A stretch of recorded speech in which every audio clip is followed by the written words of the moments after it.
drop 'em. One hook and I'll rock 'em. One more and I'll stop 'em. Call the fighter, I'll off 'em.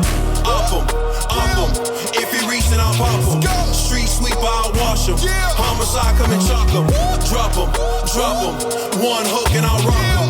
One more and I'll stop 'em. Call the fighter, I'll off 'em. Op 'em. The next topic we'll discuss on Boxing Bros is the fight between Jake Paul and Hasim Rahman Jr. is canceled. Now, there's the blame game, and before we dive into the blame game, we're actually going to listen to Jake Paul and Hasim Rahman Jr. explain their sides of the story in their own words, and then we're going to jump in, and we're going to say how we feel about it, and who do we think deserves the most blame. So that'll be fun. We're going to play the blame game. Some of y'all are familiar with the blame game because that's all you do. So, all right. First up, Jake Paul. Let's listen to what Jake Paul had to say. Alrighty, folks. Emergency press conference. You may have seen the news. Hasim Rahman Jr. has pulled out of the fight. This is not a joke. I am devastated. I cannot fucking believe this. We just found out this news. And this is just another case of a professional boxer, just like Tommy Fury, being scared to fight me. It's as clear as day that these guys have been so unprofessional to work with, looking for any excuse to suck more money out of this event, to coerce us into doing things. And from the jump, I knew in the bottom of my heart that this guy didn't want to get into the ring with me. It's as clear as day. Here's what happened, long story short. So he signed a contract to fight me at 200 pounds. And was going to cut the weight down to 200 pounds. This is not a big cut for him, right? He's a big guy with a ton of weight to lose. So he sent a video into the commission the first time he weighed in at 216 pounds. The commission wanted to track his weight cut to make sure he was doing it in a healthy way. 3 weeks later, the commission asked him for an update on his weight. He sends a video weighing 215 pounds, meaning in 3 weeks, he only lost 1 pound. So the commission was like, hey, man, you're not cutting the weight properly. We don't want you to lose it all in the last day. We're going to have to change this fight to 205 pounds. My team calls me up. They're like, hey, man, do you want to change? They want to change the weight to 205 pounds. That's a big difference. You normally fight at 190 pounds. Do you want to do the fight still? I said, no problem. Let's do it. 205 pounds. He already has a weight advantage, height advantage, reach advantage, all of these things. But whatever. I know I can still beat his ass at 205 pounds. And that was that. We move forward. And then today, out of nowhere, his team calls and says, Hasim's not going lower than 215 pounds. If the fight's not at 215 pounds, then we're pulling out. My manager goes, fuck you guys. You're not in control of this. We already agreed to 5 more pounds.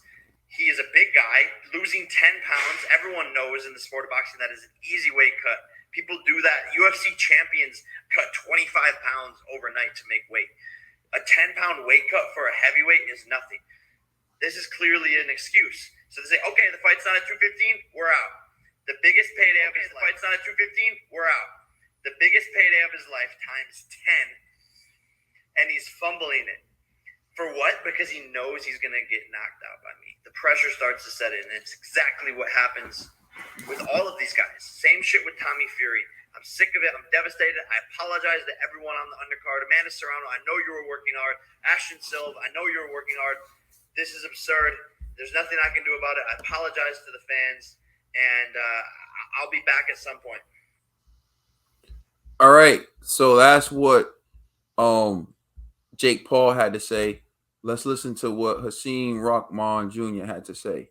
All right. Let me just make sure that, first of all, that this is being shown. Okay, word.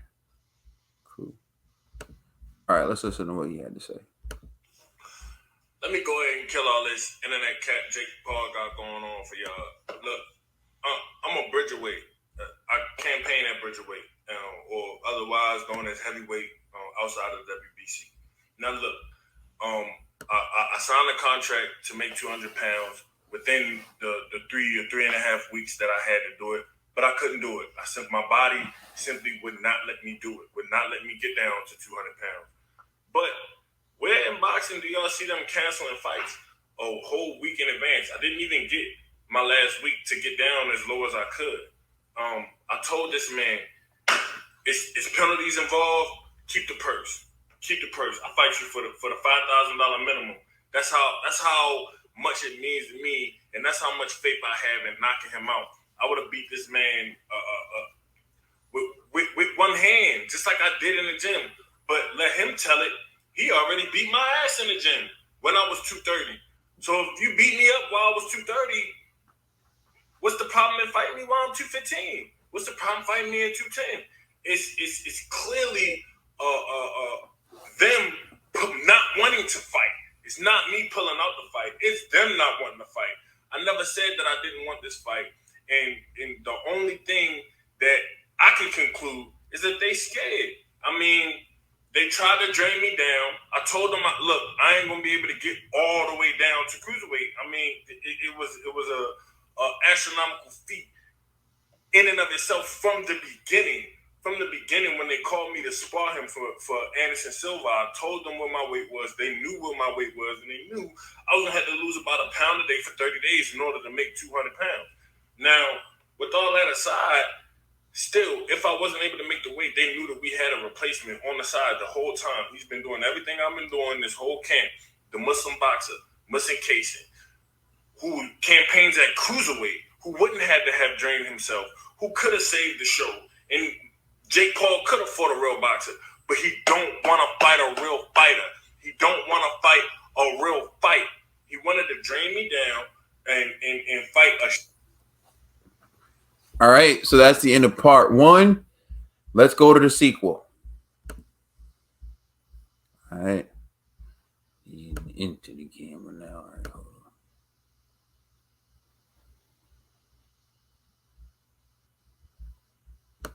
He wanted to drain me down and fight a shell of me, which I'm not going to allow him to do. Now, they didn't move the goalposts and move the finish line closer and have me weigh in all these extra days early and then pull a plug on the fight like we don't want to fight. My team's 100% still wanted to fight, still ready, willing, and able to knock out Jake Paul on August 6th. So y'all blame your boy Jake Paul for this fight not happening. It ain't had nothing to do with me or my team. We let them know what the real was, and Jake Paul scared to make the fight. All he got to do is say, okay, I beat you up at 230, I beat you up at 215. I'm still coming down in weight, or I beat you up at 210. I'm still coming down in weight, but he don't want to do it because he don't want a real competitive fight. He wanted me to be a shell of myself when we got in there and got in that ring. All right, so that's that. That's what Hasim Rahman Jr. had to say. I'm gonna turn it over to Trill Dollar Bill. What's your reaction to the fight being canceled over these weight stipulations, and who do you think is more to blame? This was the problem. This was the problem, and this is why the beef with Jakey Boy. That's the problem. This is the problem with Jakey Boy that people was mad at. Are you going to show respect and love for this sport, or was you going to play with it like it's a game? I knew that this fight, at first, he thought that he wants the handicap fight. We all know this. Jake Paul is here to put on spectacles and shows and get the wins, and and he has brought a lot of new eyes to the sport, and that's what he's here to do. He's not here to be in no real competitive fights. That's not what he's here to do. And then when he thought that he was going to get a kid who was not going to be focused and not going to be in shape, but it blew up in his face. He got somebody that really got people behind him that really want to see him, and a real fighter who really was dedicated. This was going to be bad. I really feel like this was going to be bad for Jake. I really did, because he had opened he disrespected the sport in a way. He rubbed fighters the wrong way in a way. This kid, to me, I feel like Hasim Rahman, he was putting it all on the line for this fight. The novice versus the son of a legend. Yeah, Jake Paul has been doing his thing and he's been getting better, but he's been getting better against MMA fighters. This is a kid who's been a boxer, and say what you want. He might not have been the most, but he's been boxing this sport. I thought that this was bad for Jake Paul. I thought he was going to say that he was going to fake a cut, have one of his friends cut him or something. Nah, that's what I thought. I didn't think it was going to happen like this. And then I kept seeing certain things and hearing things from other people from watching these like fight hype, and people saying like, nah, I think that they're not really, serious about this. They're not really taking this serious like Hasim Rahman is. They eating burgers and everything. They're not really taking this serious. Like they was talking about once they seen how serious he was, they was like, oh, we'll try to look for a way to pull out. Hopefully it's not. Hopefully they didn't get this fight on. I heard Jake said, hey, fighters drop 10 pounds all the time. This ain't what y'all was asking them to do by fight night. Y'all wasn't asking him to get to this certain weight by fight. Y'all was asking him to get to a certain weight before he even get to the fight. I think it's a little bit of nerves, and I think you might see Tyrone Woodley, Jake Paul 3. That rematch. Give Nate that rematch. That's what TBE want to see. He want to see that rematch with Nate. You know what I'm saying? That's where you're gonna see him in there with some, maybe even the guy from his brother fought, Cass. What's his name now? You know what I'm talking about? KSI or something. KSI has a fight coming up, I believe. KSI. Yeah, you know what I'm saying? So he might try to play. I don't know, man. But I know he's not. I got to fight for him, though. No cap. I think that would be – and he should feel confident he'd win. Oh, what? Antonio Brown? He should fight Blueface. Oh, fight Blueface? Yeah. Hey, why not? Why not? He's been fighting longer, Blueface been training. Blueface been in there. He done had his little fights.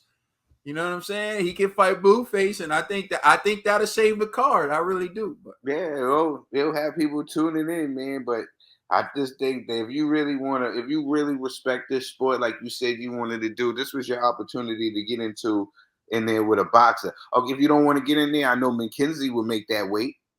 That's Tommy Morrison's boy.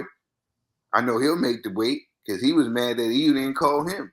So there's a lot of fighters out there that would take this challenge, man. So hopefully, I don't know, man. I really wanted to see this fight. I really did. It was starting to get there. And I know that he's even talking about taking the minimum and fighting for 5 racks. That's how bad he want to get in there. You say, hey, look, no fighter, fighters can lose 10 pounds, no problem. You know what I'm saying? Fighters can gain 5 pounds, no problem, me too. You know what I'm saying? So if you want to gain some weight or not have to cut no weight, you could do that too and say, hey, I'll go there at 210. You know what I mean? I can tell you heavyweights can gain 5 pounds, no problem. Yeah, Jakey boy. You're saying that you can knock him out. Won't you just gain the weight? He's been cutting weight this whole time. The last time he was in there, he was like 225 or something. Last time he was in the ring, 225. So, he get him down to the cut 15 pounds and you gain 10 pounds and you good to go. You know what I'm saying? But to me, Jake don't want to fight. He don't want to fight. So it sounds like you're saying the blame is on Jake. That's how it just sounds. It just sounds like the blame is on Jake, man. I mean, he knew from the gate. He knew what it was from the gate. You called this young man. He's playing the mind game joints. He's playing the mind game things. I seen the other fighters used to do this too. When I wasn't until I watched this documentary on one of the fighters that this is what they do.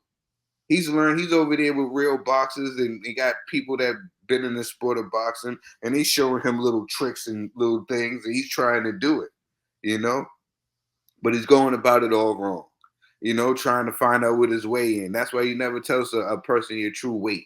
Because you wanted to tell him your weight, so you'd be like, oh, all right, cool. It's going to be hard for him. He's going to be dreaming if he try to get this weight, blah, blah, blah, blah, blah. These are the things that you was expecting to happen. You was expected for this kid to come in there. You said this way before. He's going to be weak. So this is all getting, it's looking bad. And then the first thing you do is run the social media. First thing you do is run them social media. You don't try to make it happen or anything. You just run the social media. It's them. It's them. Then where's your other boxer that you got to take his place then? A real boxer to take his place. I wanted to see that. If you would have ran to the internet and said, hey, yeah, he's out, but I still got so and so who is this, who's a professional, then I would have seen that. But you still didn't even do that. I just think that Jake Paul wants to put on great shows, spectacles, and that's fine if that's what he wants to do. But don't go at certain fighters a certain way and don't disrespect the fight game. You know what I'm saying? But I do think that he is helpful because he brings a lot of casuals to the sport. Fight entertainers, other sports guys. You could do that, but you don't have to, coming at these boxers like that is disrespecting boxing. To me, that's how I feel. Like you disrespecting boxers, real boxers. And then saying that you're gonna fight them, but you still haven't fought no. Your thing could be entertainers and other sports athletes. You know what I'm saying? Antonio Brown got a nice dance out, and you know what I'm saying. You get battle with the dancers. You know what I'm saying?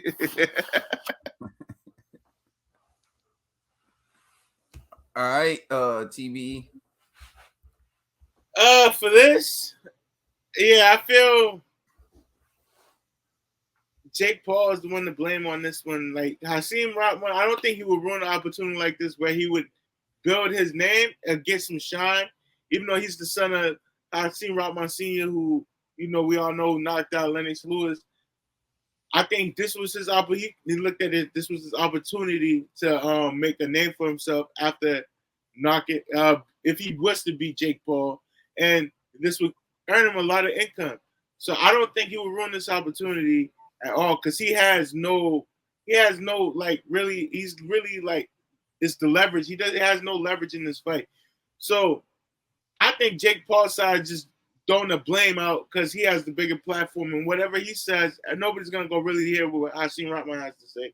So yeah, I think this is Jake Paul finding an easier way out and just pointing the finger at Hasim Rahman.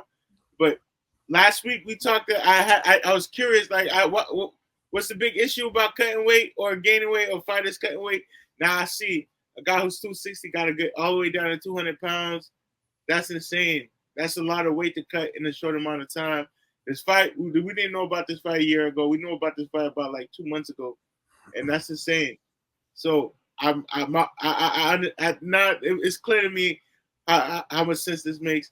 And Hasim Rahman, I see you trying to make your best just to get down to this man's level weight, but they pull out the fight. You did all this work. Hopefully, I hope you guys can resolve the fight because you ain't do all this work for nothing.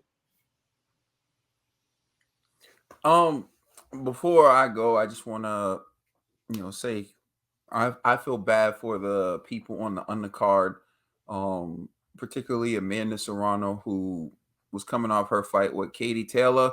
Whoa, bro! I hate to cut you off. Well, you trying to tell me that fight is not gonna? The whole card is out? The whole card's canceled. Amanda Serrano, take it, boy. Amanda Serrano wrote on Instagram that the entire card's canceled, her fight's canceled, and she said she trained hard. On the bright side, Amanda, if you're looking for an opponent, Katie Taylor's still available. So y'all can get that on again. And you know what? If Eddie was a businessman like he say he is, maybe he can try to work out a deal to get you on that card with Clarissa Shields, Savannah Marshall, Michaela Mayer, Alicia Baumgartner, and you and Katie Taylor. You and Katie Taylor on that card makes it arguably it's an all women's card, but that's a card that's for business. Now I don't know how because promotional companies are going to prevent it from happening. It's a dream, but we brought this up a long time ago, and they already took that idea. They took 2 of the 3 fights we mentioned, but we named 3 fights. And it was Alicia Baumgartner and Michaela Mayer. It was Clarissa Shields and Savannah Marshall. And it was Katie Taylor and Amanda Serrano. And we said that's a card that should be made. It looks like it's a step closer if the promotional companies can figure it out. But that, put your promotional issues aside. Do it for women's boxing. How about that? But anyways, the blame game to me is an interesting thing. People do it. They play the blame game. There's clearly enough blame to go around here. For starters, when Jake Paul was looking for an opponent, he chose a guy who was weighing 230 pounds. And he entered a contract with this guy so that this guy had to lose 30 pounds in 3 weeks. As Jake Paul pointed out, that's not impossible. There are UFC fighters, he said, that lose 25 pounds in like a week, right? But you're asking a heavyweight to lose 30 pounds in 3 weeks. Now, let's talk about that. Would that really be healthy for anyone? I know you remember me talking to you about this, Trill. Rapid weight loss isn't good. Even if it's rapid weight loss from you working your tail off, it's not good for you. Yeah, the body losing weight too fast, you lose muscle. It's not a good thing. It's not a good thing because like if you're sick and you're losing weight rapidly, your body, like you said, it's losing muscles, but your body is losing like a lot of energy, a lot of everything. It makes you weak. Or if you're losing weight rapidly because you're not eating, right? So that you can lose weight and you're working hard to exhaust your body, it's still taxing on your body. There's still a lot of other reasons, but like I'm not going to get into it. The point is rapid weight loss isn't good for you, right? And it certainly isn't sustainable. What you want to do is to develop habits that allow you to gradually lose weight over time while remaining in peak physical condition. That's how you're supposed to lose weight. When you see shows like The Biggest Loser and all types of things like that, I don't even think that show comes on no more. But it was a fallacy. They make these people spend, like, they work out 24/7 for starters. Who does that? Like who's only profession, like athletes are, but right, if you're someone who's really trying to lose weight, they severely alter their diets to the point where it's unsustainable once the show ends. And that's why if you do the research, most of the people put that weight back on. But sticking strictly with boxing for a second, you want someone who's 230 pounds to cut weight and to lose 30 pounds in 3 weeks. That is extremely excessive. Even if he had the best intentions in mind, it's extremely excessive. And even if he did succeed in doing that, his body would have taken a serious toll on his body and his performance.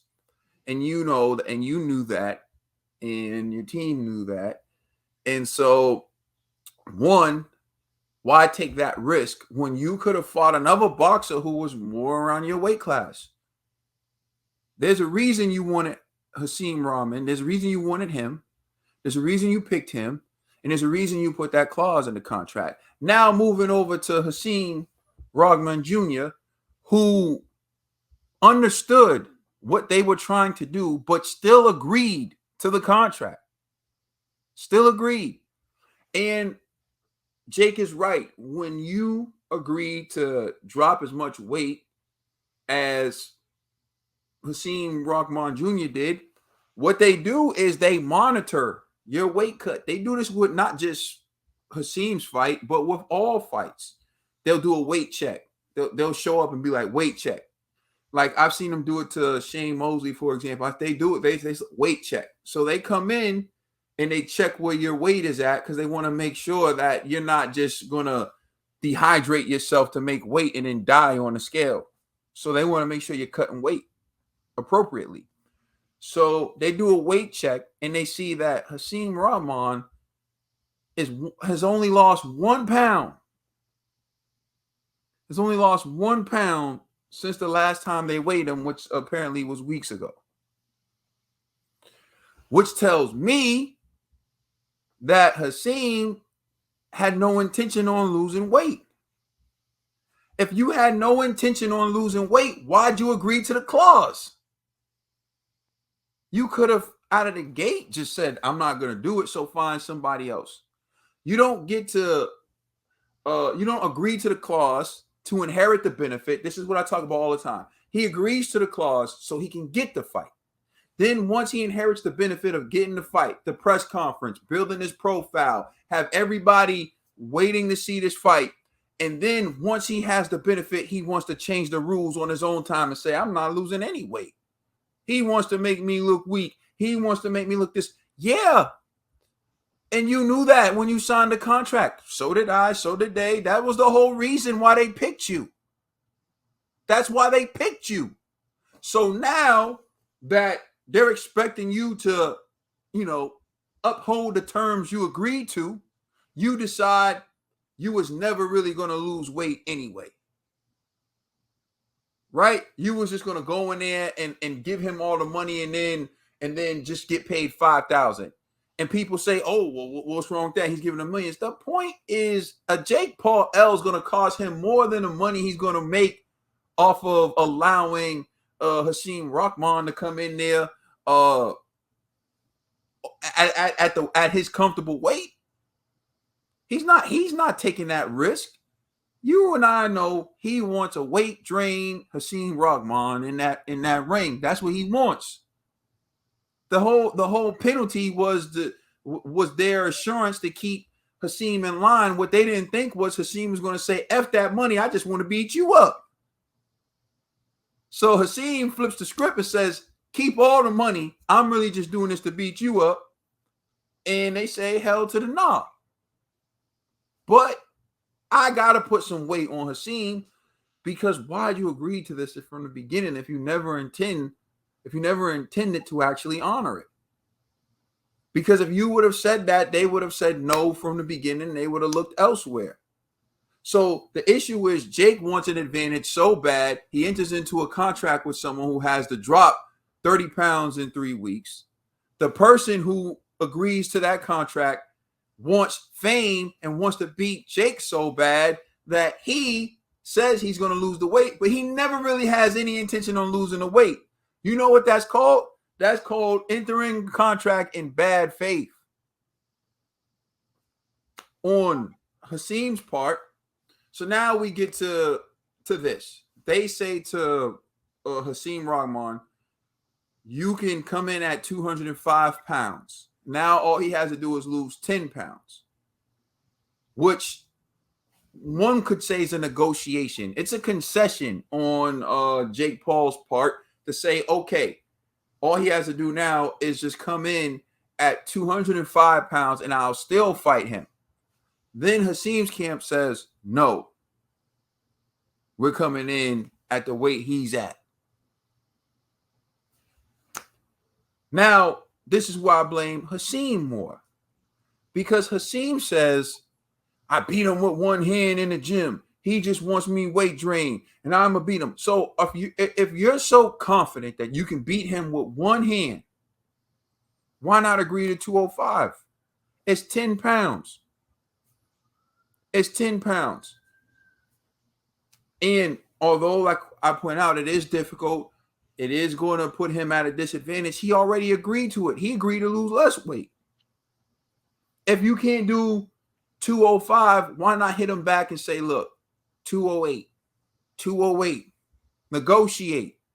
I'm going to come in and I'm going to kill myself to make 208.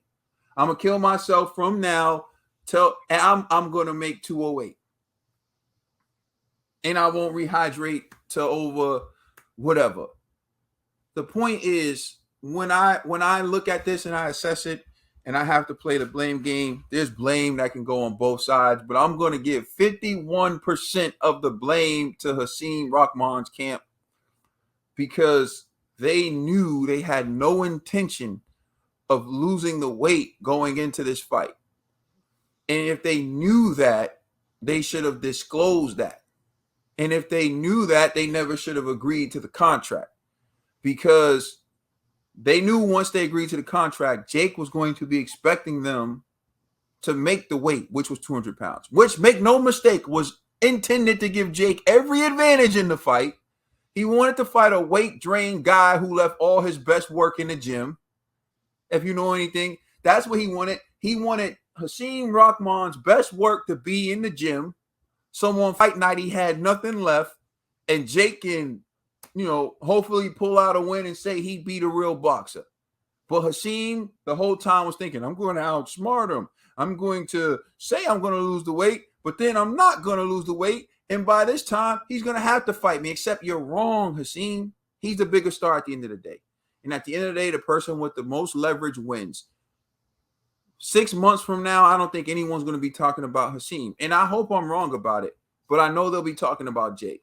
So for that reason, I got to give 51% of the blame to Hasim Rahman, because he entered into a contract he never had intentions on honoring, which is bad faith. And if you enter a contract in bad faith, right, there can be consequences for that.